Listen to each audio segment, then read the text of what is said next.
XXII. And Pius XII was a very sort of stern-like, aristocratic, regal sort of pope. And then, as we said before, here comes this roly-poly John the 23rd, and nobody really knew what he was up to, what he was going to be about. Much the same way as John Paul II, when he came out on the balcony, nobody knew who he really was. Jokingly, I'm sorry, Dilby, jokingly I sometimes say that in Italy, the Holy Trinity really is not Father, Son, and Holy Spirit. In Italy, the Holy Trinity is the Virgin Mary, Padre Pio, and John the 23rd, because every restaurant, every taxicab, every private home in this country still has that picture of John the 23rd. They called him Il Papa Buono, the good Pope, or good Pope John. He still very much is part of the living memory of this place.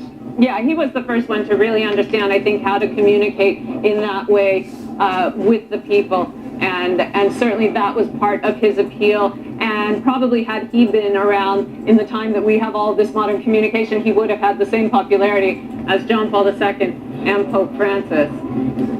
Delia Gallagher there, and John Allen breaking things down for us outside of Vatican City as we watch this canonization event continue to unfold. Although it is now official, the Catholic Church has two new saints, John Paul II and John the 23rd. At this point, Mass is underway. People will be watching this from around the world. There are an estimated more than 1.2 billion Catholics globally. Many people in Argentina, the Philippines, Mexico, the United States, Brazil.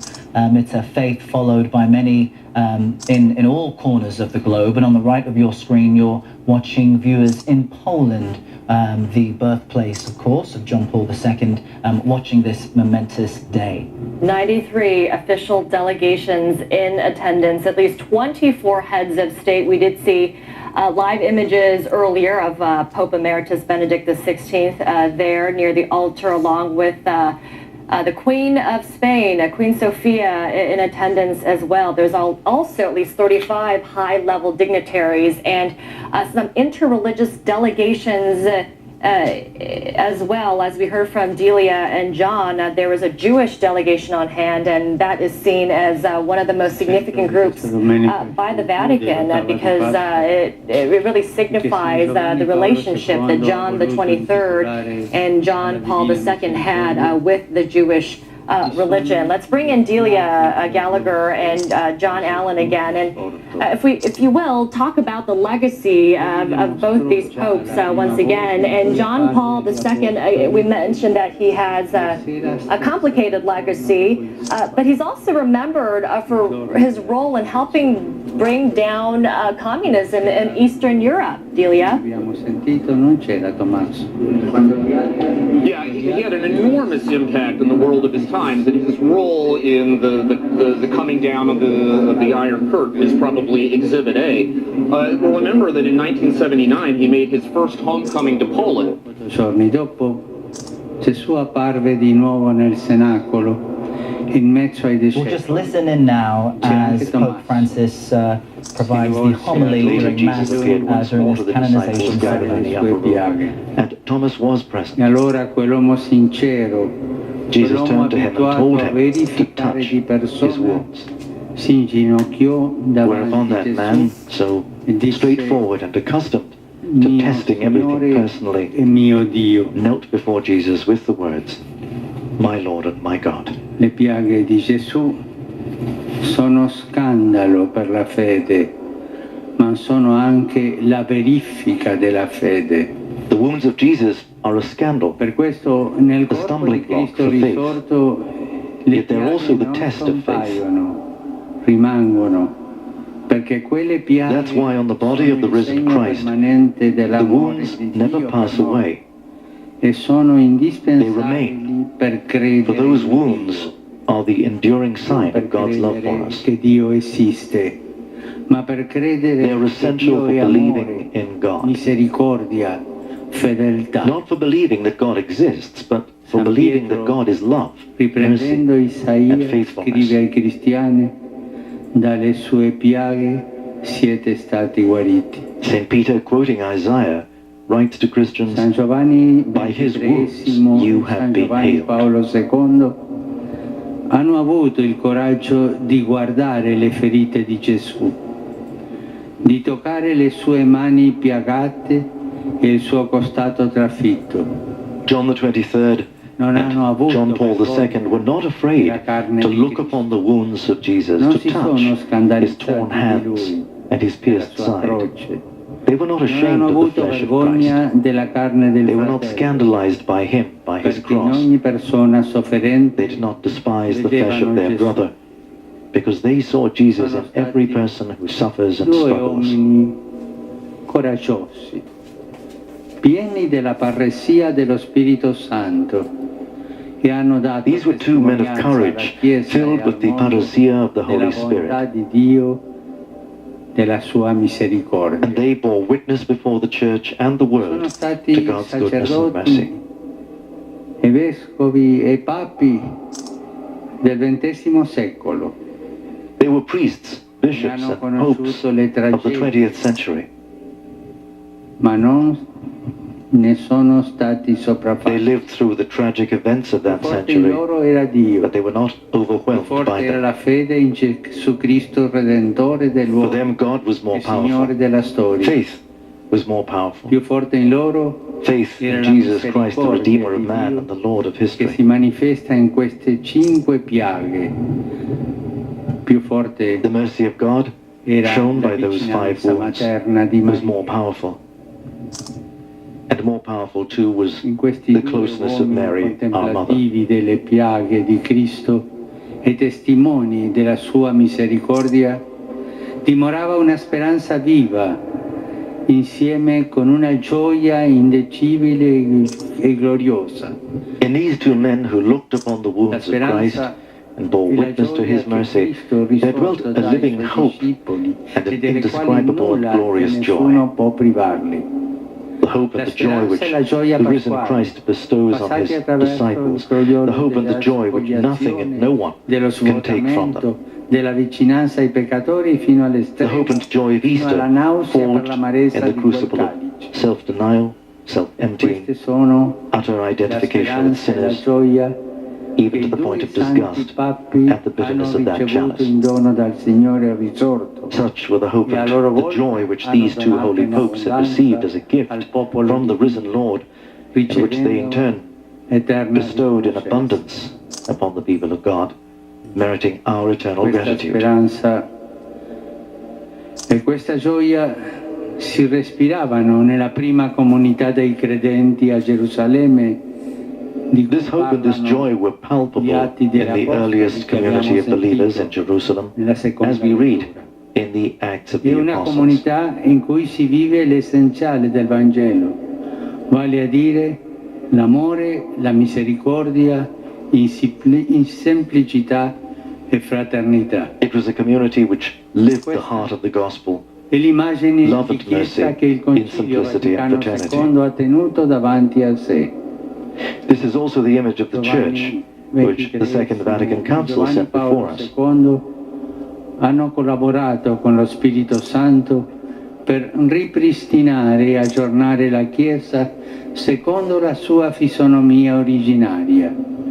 John the 23rd and John Paul II cooperated with the Holy Spirit in renewing and updating the Church in keeping with her pristine features, those features which the saints have given her throughout the centuries. Let us not forget that it is the saints who give direction and growth to the Church. XXIII ha dimostrato una delicata docilità allo Spirito Santo. In convening the council, John the 23rd showed an exquisite openness to the Holy Spirit. Una guida guidata. He let himself be led, and he was for the Church a pastor, a servant leader. This was his great service to the Church. Mi piace pensarlo come il Papa della docilità allo Spirito Santo. I like to think of him as being in questo servizio al popolo di Dio, San Giovanni Paolo II è stato il Papa della famiglia. Così lui in his own service to the people of God, disse che avrebbe John Paul II was the Pope of the family. Come il Papa della famiglia. He himself once said that he wanted to be remembered as the Pope Mentre stiamo vivendo un cammino sinodale sulla famiglia e con le I'm famiglie, particularly happy to point this out as we are che sicuramente in the process of journeying with families towards the synod on the family. It's surely a journey which, che entrambi questi from nuovi his place in santi heaven, pastori del popolo di Dio he guides and sustains us. intercedano per la Chiesa. May these two affinché new saints and durante shepherds of questi God's 2 people anni di intercede for cammino the church, sinodale sia docile allo Spirito so that Santo during this 2-year journey nel servizio toward the pastorale alla synod, famiglia, she may be open to the Holy che Spirit entrambi ci insegnino a non in scandalizzarsi pastoral delle service to the piaghe di family. Cristo, May both of them teach us not to be scandalized by the wounds of Christ and to enter ever more deeply into the mystery of divine mercy, perdona, perché sempre ama. which always hopes and always forgives because it always loves.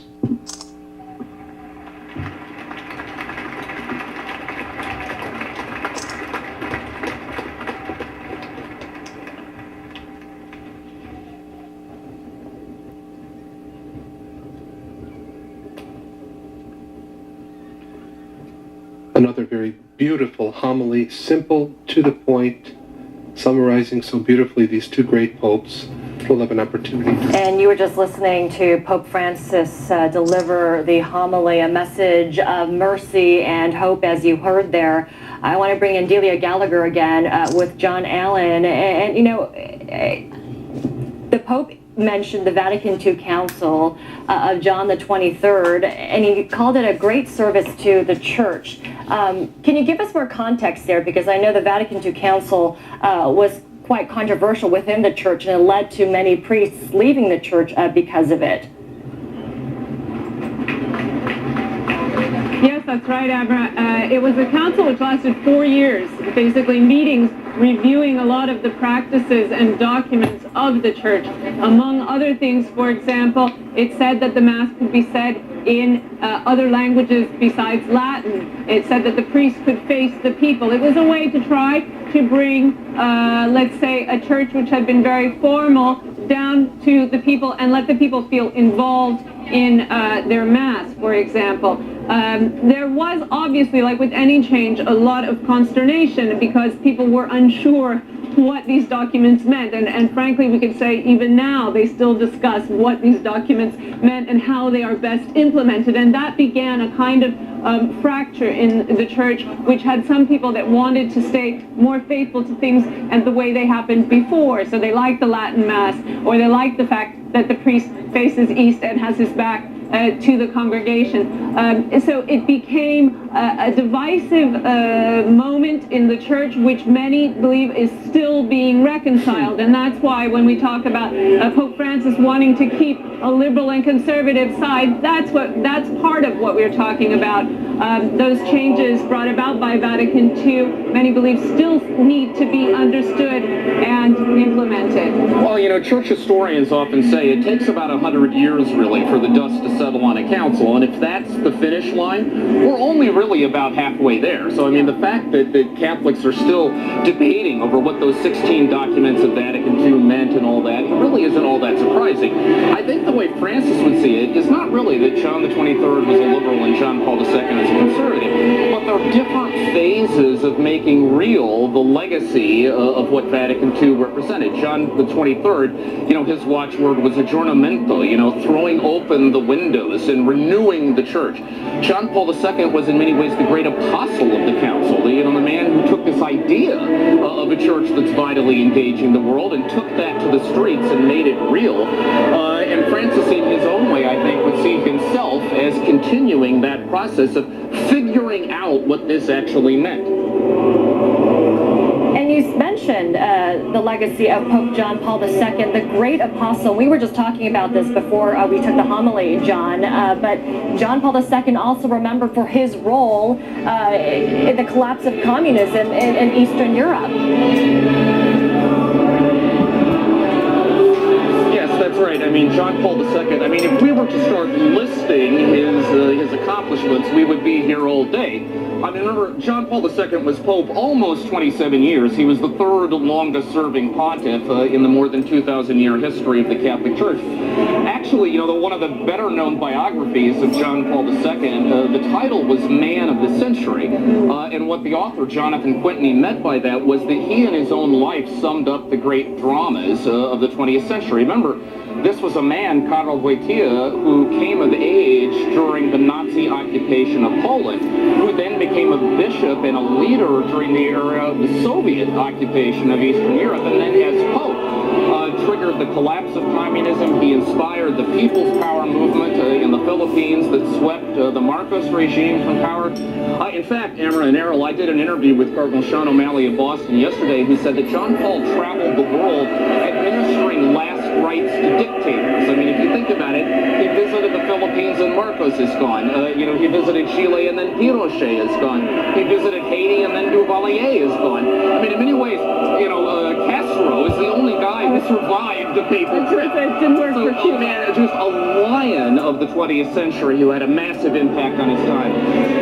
One of the other things I think that's not often discussed about John Paul II was his sort of mysticism, that sort of very spiritual side of him. Whenever I saw him and we were able to travel with him, you noticed that whenever he wasn't talking to somebody, he was praying the rosary, and he would have the rosary in his hand and he would be mumbling the words. And I always found that very amazing, actually, because when you're exhausted after papal trips, or he's had a very heavy schedule and he was already quite ill, that he constantly seemed to be praying the rosary. And I think the fact that he was a poet and somebody who really believed himself in saints, he loved saints and he made many of them, but something in him was very genuine about believing that there were these people in heaven who were watching over and protecting him and giving him strength. Oh, he clearly had a deep faith in the communion of saints. And you're, of course, right about his prayer life. I mean, we heard Joaquin Navarro-Valls, who was John Paul's spokesperson for 22 years, the other day saying that the most powerful pictures of John, the world is filled with millions of images of John Paul II, but the most powerful pictures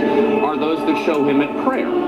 And of course, the stories are also legion about people, in the papal household who would notice that the lights were on, in John Paul's private chapel at 3 o'clock in the morning, and they would go in and find him, in some cases, stretched out on the floor in the sign of the cross, just utterly absorbed in prayer. I mean, if you ask, where did the reservoir of energy that allowed John Paul II to do this really impossible job? Because if you look at the papacy is an impossible job. We expect popes to be Fortune 500 CEOs, media rock stars, political titans, intellectual giants, and living saints. How did he pull that off for almost 27 years? I think that energy was rooted in his life of prayer. Yeah. John, on that point of what it takes to be Pope, really, and how Pope John Paul II really had insurmountable energy. We've seen pictures now of Pope Emeritus Benedict being a part of this ceremony. He stepped down last year, retired, citing health reasons. Indeed, today he looks very frail. Talk to us more about how physically and personally, emotionally grueling it is for these men of such stature to have such a position as Pope. Well, I mean, listen, che lo Spirito Santo suscita nel nostro cuore.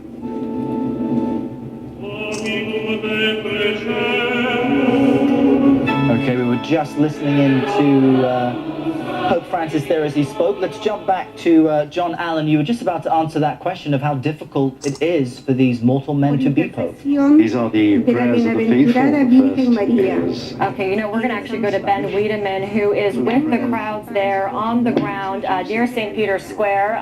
So Ben, give us a sense of the energy. I would imagine it's an emotional and exciting time at the same time.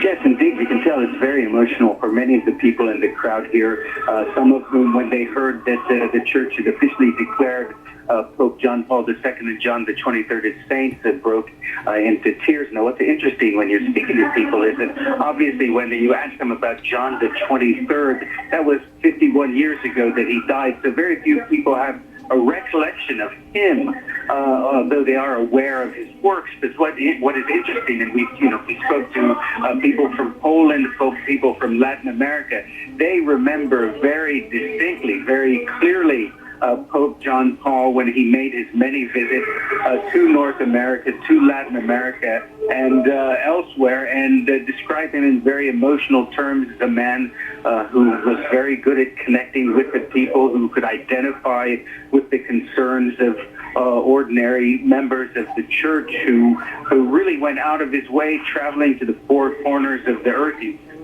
by far the best traveled pope in history. He is somebody who clearly made a personal impact, connection with many of the people who are here in St. Peter's Square, who have come back to pay their respects to a man they remember very clearly making an impact on their lives. And Ben, of course, many people remembering fondly Pope John Paul II. What kind of opinions are you hearing people share about the current Pope, Pope Francis, and Pope Emeritus Benedict? I'm not sure I made out the last part of your question, but it's universally positive here.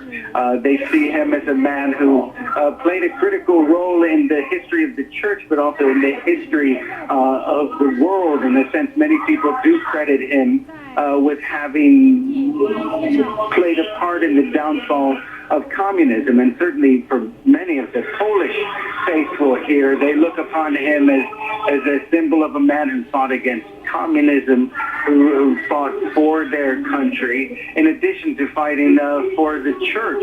And so certainly when people speak about John Paul, as I said before, they remember him distinctly. He was a man who basically traveled everywhere. I saw him in Egypt. I saw him in Jordan. He was somebody who eventually came to wherever you were, in whatever corner of the world you were, and people remember him for that. And Ben, we're hearing so many stories about people coming from all over the world just to be there to witness this unprecedented historic event, and we're repeating this again, of marathon runners from Poland who literally ran to St. Peter's Square just to be there. Incredible. What does it mean for the people there to be able to witness this event?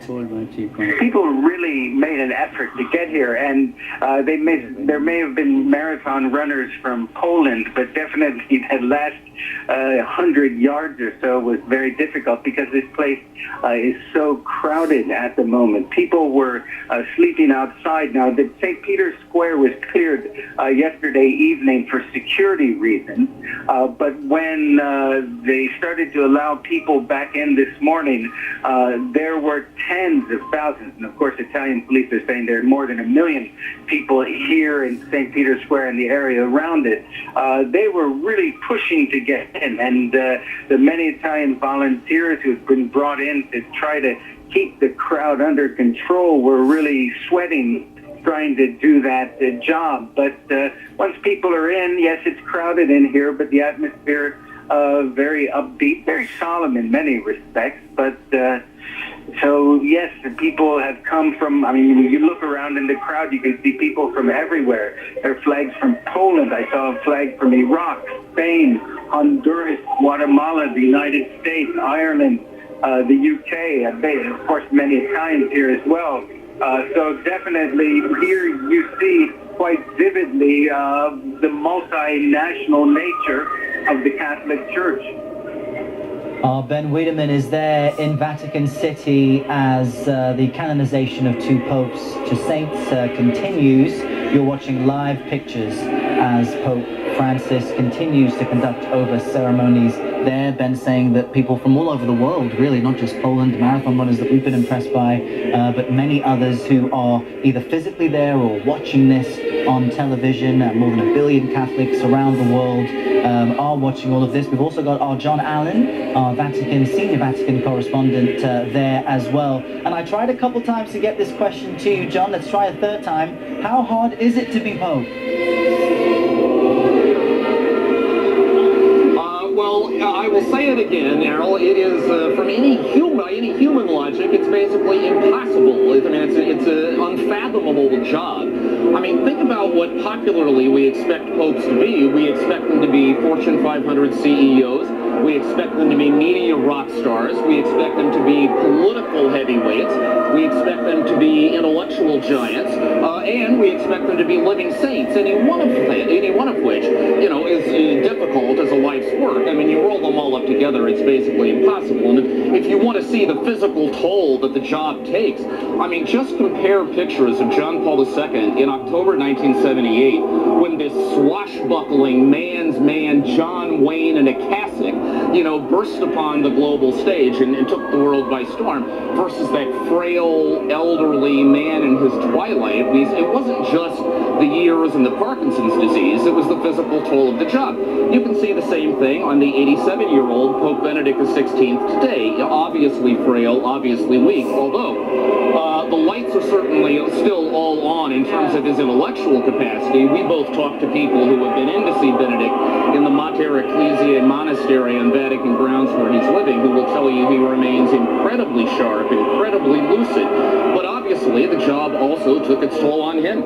Yes, and I visited him myself there and was able to take a walk with him in the gardens, and I saw for myself that he, yes, absolutely still completely intellectually alive, very much so. We've seen that he's written even articles to Italian papers. He likes to respond to people that ask him questions about his books and so on. But certainly physically, and he was never the hale and hearty John Paul II. But speaking about how difficult it is to be Pope, it's also difficult to be Pope after John Paul II. So I think looking at the papacy of Pope Benedict, you know, at the time, he said after he was elected that he felt like he was being led to the guillotine when they pronounced his name, just to tell you how much they really don't want to be Pope, because it is such a demanding job. And I think probably Benedict recognized that some of the qualities that are needed to be a Pope in today's world, qualities that Pope Francis and John Paul II have quite naturally, such as a charisma out with crowds and kissing babies and shaking hands and so on, were things for him that didn't come so naturally, and possibly that weighed also in his decision to resign. Oh, no question. But, you know, speaking of the way that the kind of energizer bunny capacity that, you know, the recent popes seem to have been able to summon, I mean, Francis, too, I mean, his ability to sort of keep up with the demands of the job and to exceed any reasonable expectation is just staggering. I remember, you know, on the papal plane when we were returning from that trip that he took to Brazil in July, where Francis attracted crowds of more than 3 million people to Copacabana Beach at Rio de Janeiro. What a grueling 8-day schedule. Then on the plane on the way back, he comes back and does this hour and 20-minute, totally unscripted, impromptu press conference with those of us who were traveling with him. By the way, I say about that flight, the seats were uncomfortable and the food was mediocre, but the in-flight entertainment was spectacular, because when you cover the Vatican, you dream of stuff like that. Anyway, at the end of all of that, I'd assumed he was going to go back up and collapse. 6 hours later, I was talking to one of the Vatican officials who was up in the front compartment with the Pope, who said, no, he's actually going around to every one of us to do impromptu business meetings on the plane, you know, to find out what we're up to and to move the ball and the things he cares about. So he, too, has this remarkable reservoir of energy that we have to believe, Delia, is grounded also in his spirituality and his life of prayer. Yeah, absolutely. And Amr and Emery, we should mention now that they're moving into the second part of the Mass, which is the most important part of the Catholic Mass. It's the Eucharistic service in which the